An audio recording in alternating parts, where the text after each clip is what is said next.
ನಮಸ್ಕಾರ. ಅಲೆಕ್ಸಿಸ್ ಕ್ಲೇರೋ ಪ್ರಮೇಯ. ಭೂಮಿ ಏಕೆ ಪರಿಪೂರ್ಣ ಗೋಳ ಅಲ್ಲ? ಭೂಮಿ ಗೋಳಾಕಾರದಲ್ಲೈತೆ, ಅದು ಚೆಂಡಿನಂತೆ ದುಂಡಗಿದೆ ಅನ್ನುವ ಸಾಮಾನ್ಯ ಹೇಳಿಕೆಗಳನ್ನ ನಾವು ಕೇಳ್ತಲೇ ಇರ್ತೇವೆ. ಸಾಮಾನ್ಯ ಮಾತುಗಳಲ್ಲಿ ಮತ್ತು ದೃಷ್ಟಿನಲ್ಲಿ ಇದನ್ನು ನಿಜ ಅಂತ ಒಪ್ಪಬಹುದು.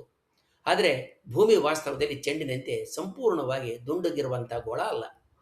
ಭೂಮಿ ಧ್ರುವಗಳಲ್ಲಿ ಅಂದರೆ ಪೋಲ್ಸ್ಗಳಲ್ಲಿ ಸ್ವಲ್ಪ ಒತ್ತಲ್ಪಟ್ಟು ಭೂಮಧ್ಯ ರೇಖೆಯ ಭಾಗದಲ್ಲಿ ಸಮಭಾಜಕ ವೃತ್ತದ ಭಾಗದಲ್ಲಿ ಉಬ್ಬಿದ ಆಕಾರವನ್ನು ಹೊಂದೈತೆ. ಇದರ ಭೌತಿಕ ಕಾರಣಗಳನ್ನು ಗಣಿತದ ಮೂಲಕ 18ನೇ ಶತಮಾನದಲ್ಲಿದ್ದ ಗಣಿತ, ಖಗೋಳ ವಿಜ್ಞಾನ ಮತ್ತು ಭೌತ ವಿಜ್ಞಾನ ಕ್ಷೇತ್ರಗಳಿಗೆ ಮಹತ್ವದ ಕೊಡುಗೆ ನೀಡಿದಂಥ ಫ್ರೆಂಚ್ ವಿಜ್ಞಾನಿ ಅಲೆಕ್ಸಿಸ್ ಕ್ಲೇರೋ ನೀಡಿದ್ದಾನೆ. ಇದು ಕ್ಲೇರೋ ಪ್ರಮೇಯ ಅಂತ ಬಹಳ ಪ್ರಸಿದ್ಧವಾಗಿದೆ. ಕ್ಲೇರೋ ಆತನ ಪ್ರಮೇಯ ವಿಜ್ಞಾನ ಲೋಕಕ್ಕೆ ನೀಡಿದಂಥ ಒಂದು ದೊಡ್ಡ ಕೊಡುಗೆ ಅಂತ ಈಗ ಭಾವಿಸಲಾಗ್ತಾ ಇದೆ. ಇದು ಭೂಮಿಯ ಭೌತಿಕ ರಚನೆ ಮತ್ತು ಭೌತ ವಿಜ್ಞಾನದ ನಿಯಮಗಳ ನಡುವೆ ಇರತಕ್ಕಂಥ ಒಂದು ಬಿಡಿಸಲಾಗದ ನಂಟನ್ನು ಗಣಿತದ ಚೌಕಟ್ಟಿನಲ್ಲಿ ತುಂಬಿಕೊಟ್ಟತೆ. 1743ರಲ್ಲಿ ಪ್ರಕಟವಾದ ಆತನ ಥಿಯೋರಿ ಡೆ ಲಾ ಫಿಗರೆ ಡೆ ಲಾ ಟೆರ್ರೆ ಎನ್ನುವ ಕೃತಿ ಇಂದಿಗೂ ಕೂಡ ಭೂಭೌತ ವಿಜ್ಞಾನದ ಅಂದರೆ ಜಿಯೋಫಿಸಿಕ್ಸ್ನ ಅಡಿಪಾಯಾಗಿ ಉಳ್ಕೊಳ್ಳುತ್ತೆ. ಈ ಝೇರೋ ಪ್ರಮೇಯ ಭೂಮಿ ತನ್ನ ಅಕ್ಷದ ಮೇಲೆ ತಿರುಗುವ ಸ್ವಯಂ ಭ್ರಮಣ, ಗುರುತ್ವ ಬಲ ಮತ್ತು ಭೂ ಅಕ್ಷಾಂಶಗಳು ಅಂದರೆ ಲ್ಯಾಟಿಟ್ಯೂಡ್ಸ್ ನಡುವೆ ಇರತಕ್ಕಂಥ ಸಂಬಂಧವನ್ನು ಅರ್ಥ ಮಾಡಿಕೊಳ್ಳೋದಕ್ಕೆ ಒಂದು ಮುಖ್ಯವಾದಂಥ ವಿವರಣೆಯನ್ನು ಕೊಡ್ತದೆ. ಭೂಮಿ ಪರಿಪೂರ್ಣ ಗೋಳಾಕಾರದಲ್ಲಿಲ್ಲ. ಅದು ಧ್ರುವ ಪ್ರದೇಶಗಳಲ್ಲಿ ಸ್ವಲ್ಪ ಚಪ್ಪಟೆಯಾಗಿದ್ದು ಸಮಭಾಜಕ ವೃತ್ತದ ಬಳಿ ಉಬ್ಕೊಂಡಿರೋದು ನಮಗೆಲ್ಲ ಗೊತ್ತೇ ಇದೆ. ಈ ಆಕಾರವನ್ನು ಸಂಕೋಚನಗೊಂಡಂಥ ಗೋಳಾಭ ಅಂದರೆ ಆಬ್ಲೇಟ್ ಸ್ಪೆರಾಯ್ಡ್ ಅಂತ ಕರೀತಾರೆ. ಝೇರೋ ಪ್ರಮೇಯ ಭೂಮಿಯ ಈ ಅಂಡಾಕಾರದ ಸ್ವರೂಪ ಅಕ್ಷಾಂಶಕ್ಕೆ ಅಂದರೆ ಲ್ಯಾಟಿಟ್ಯೂಡ್ಗೆ ಅನುಗುಣವಾಗಿ ಗುರುತ್ವದ ಮೇಲೆ ಹೇಗೆ ಪ್ರಭಾವವನ್ನು ಬೀರ್ತೈತೆ ಅನ್ನೋದನ್ನು ಗಣಿತ ರೂಪದಲ್ಲಿ ವಿವರಿಸಿದ್ದಾರೆ.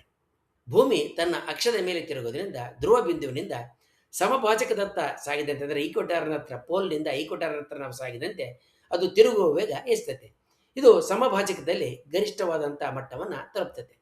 ಕೇಂದ್ರಾಭಿಗಾಮಿ ಬಲ ಅಂದರೆ ಸೆಂಟ್ರಿಪಿಟಲ್ ಫೋರ್ಸು ಹೆಚ್ಚಾದಂತೆ ಗುರುತ್ವದ ಬಲ ಕುಗ್ತದೆ.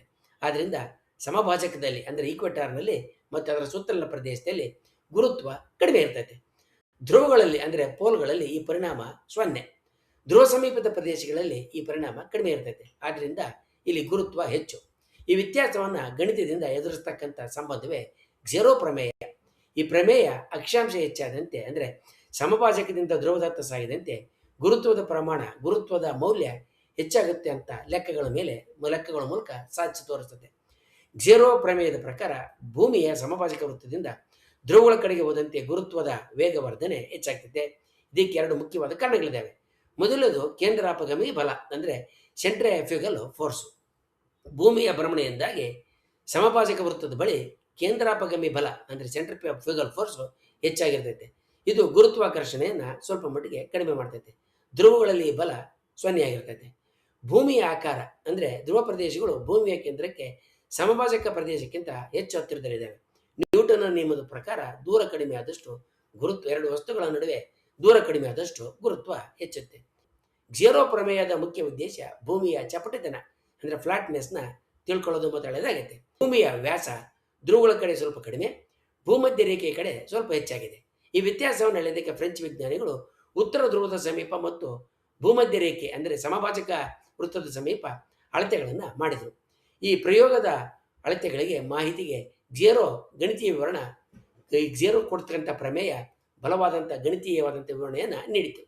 ಅಲೆಕ್ಸಿಸ್ ಝೇರೋ ಪ್ರಮೇಯದ ಸಹಾಯದಿಂದ ವಿಜ್ಞಾನಿಗಳು ಕೇವಲ ವಿವಿಧ ಅಕ್ಷಾಂಶಗಳಲ್ಲಿ ಗುರುತ್ವವನ್ನು ಅಳೆಯುವ ಮೂಲಕ ಭೂಮಿಯ ನಿಜವಾದ ಚಪ್ಪಟೆತನವನ್ನು ಲೆಕ್ಕಾಕೋದಕ್ಕೆ ಸಾಧ್ಯ ಆಗೈತೆ.